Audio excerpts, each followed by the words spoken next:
Yun. Hello guys, ito. Gagawa na naman tayo ng sample sa detailing dito sa BI Transformer. So ito, lapitan natin siya.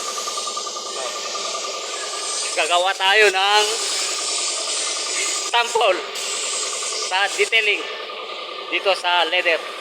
Yun oh. Yun. Kaya mo sa tantan, ang luod tuloy. Oh, Kahit ng tantan. ito. Walang paalam. Ito.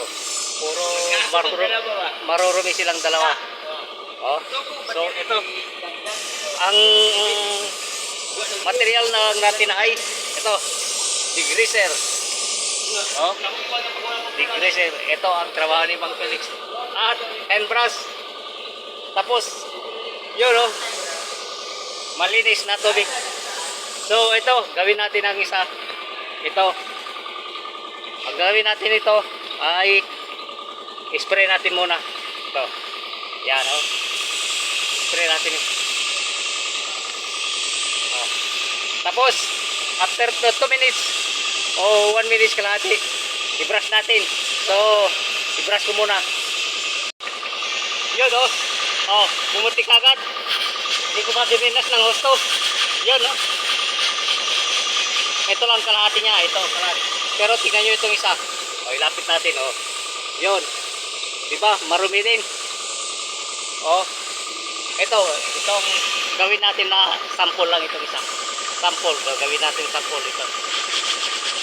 Kinakailangan na hindi basta-basta brush. Idiin mo ng kunti. Yung may panggigigil ba o parang galit ka ba?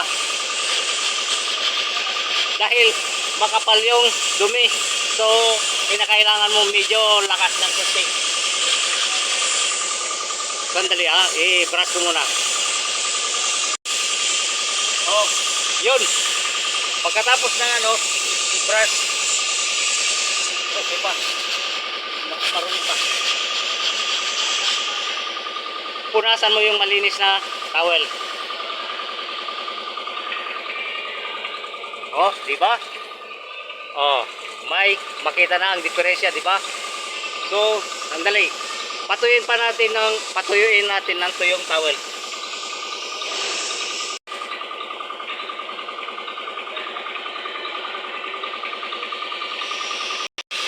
Tapos, ito na ngayon. Oh, malinis na, di ba? 3 beses ko lang i-brush para makita ba? Oh, ito. Oh, yan ang tapang ng degreaser. Degreaser ni Mang Felix. Kita nyo?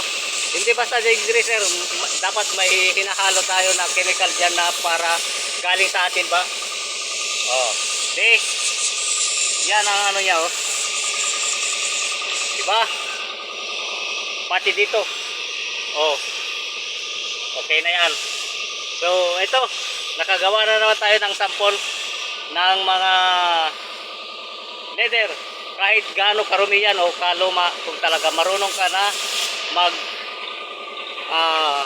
kuskus at maganda yung degreaser mo, ay magiging ganito talaga. Okay?